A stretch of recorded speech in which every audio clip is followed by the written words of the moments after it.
اخلاص تعلق میں ہو تو اس میں کڑواہٹ زیادہ ہوتی ہے مٹھاس کے مقابلے میں، کیونکہ اچھا نتیجہ سخت تجربے ناگواری سے پیدا ہوتا ہے۔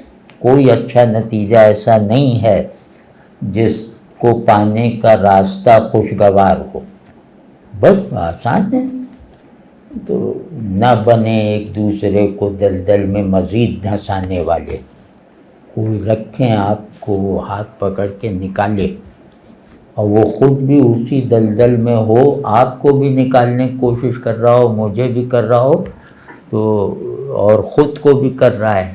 اب اس سے جو چیز حاصل ہوگی وہ بالکل مستقل ہوگی، نیچرل ہوگی، فطری ہوگی، ورنہ تو ہر آدمی کو اداکاری کرنی پڑتی ہے، میں مسٹر پرفیکٹ ہوں۔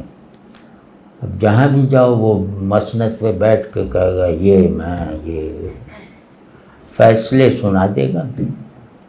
ہم امپرفیکشن کو اپنی بہت بڑی خوبی سمجھتے ہیں، امپرفیکشن کو اللہ کی رحمت سمجھتے ہیں اپنے حال پہ، اور اس کی حفاظت کرتے رہتے ہیں اپنے قول و عمل سے اور اپنے نظام تعلق میں، تو خود غرض نہیں ہوتے۔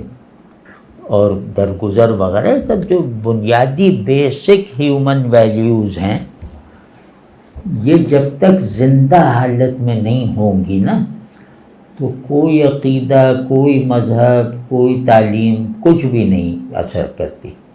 آدمی بنو۔